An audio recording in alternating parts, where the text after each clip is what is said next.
Umpisahan natin dito sa pagtatanong po ni Bam Aquino dito kay Attorney Loto. Oh, Well, Your Honor, if the second highest official of the land sinabi yan, hindi ho biro yan. Medyo mabigat ho yan at yung pagkasabi pa niya na may kasamang galit at mga pagmumura. So we took it very serious, Your Honor. sabi ni Ma'am Annalyn Ando, ang mga taga Davao hinahanap ang flood control sa Manila, samantalang si Pulong hindi.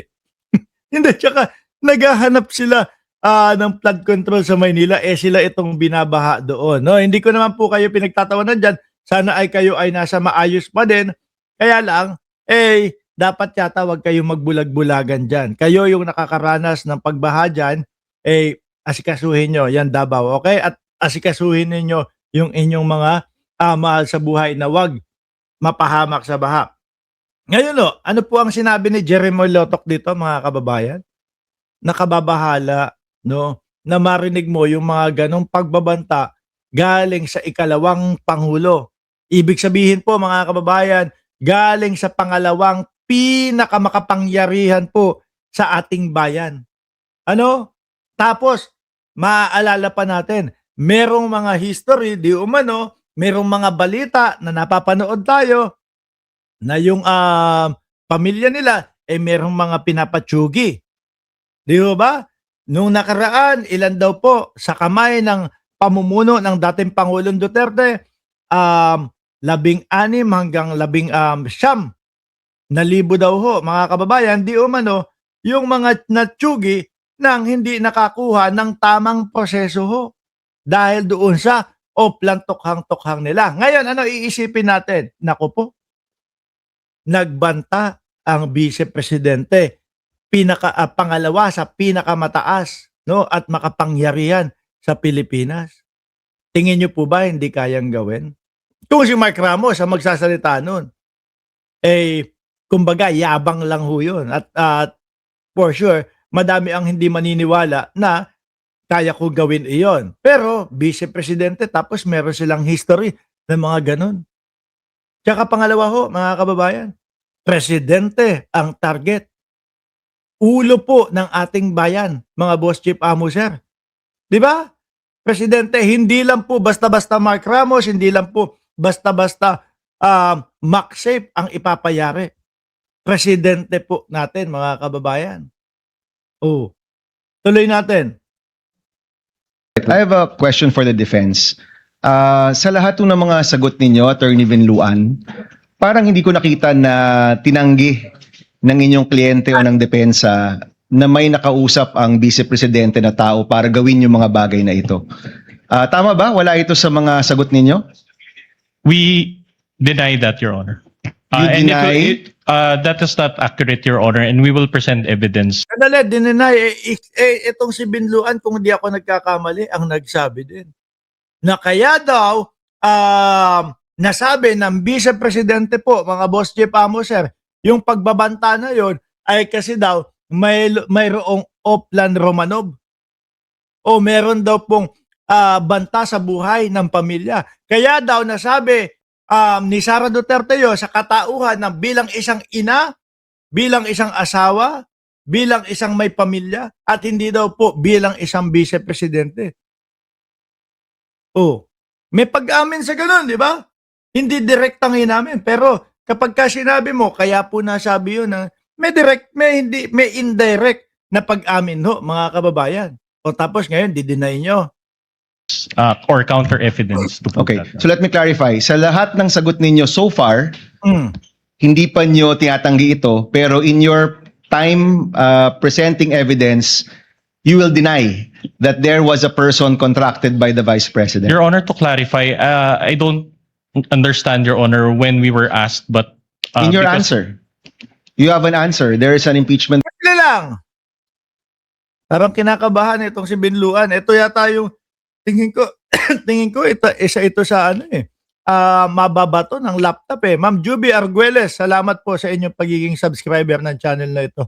Tingin ko ito si Binluan, ang isa sa mababato ng laptop ng Vice Presidente ho, mga kababayan. Kagaya nga nung sinabi ko, Siya yung lawyer na nagpaliwanag po na kaya daw po nasabi ng Vice Presidente yung gano'n o kaya daw po may pagbabanta ang Vice Presidente ng gano'n at hindi niya daw po yun sinabi bilang Vice President at bilang ina, bilang asawa, bilang may pamilya. Ano po? Pero pag-amin yun, indirect na pag-amin ho iyon. So sa makatwid, talagang totoo yung video at hindi na dapat pinag-uusapan kung totoo ba o fake yung video. Di po ba? Oh, We denied it, Your Honor. We denied it in our answer, which we filed before the Senate Impeachment Court.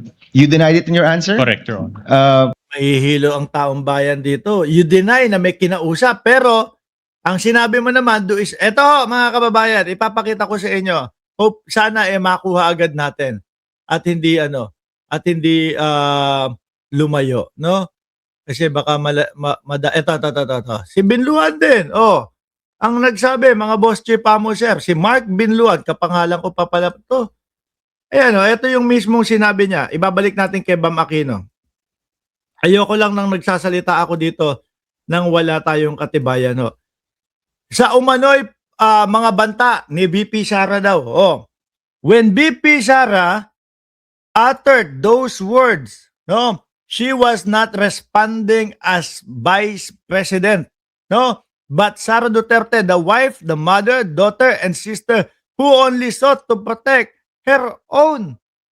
So, ibig sabihin, may pag-amin dito o hindi direktang pag-amin na talagang si Sara Duterte ang nagsabi nun. Sabi ni Ma'am Viola G, pati ako nahilo.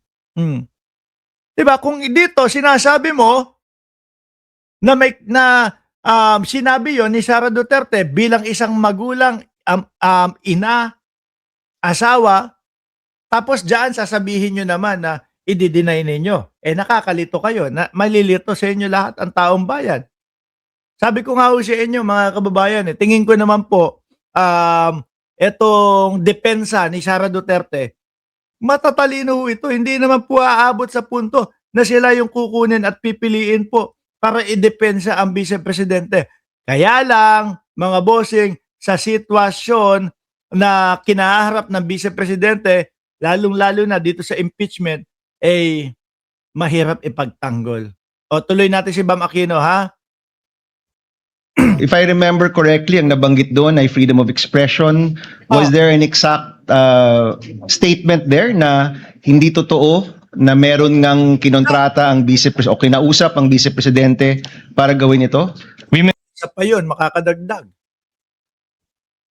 Makakadagdag din ho yun. Di ba? Yung pagsabi nila na parte ng freedom of expression ng Vice Presidente yung mga sinabi nila.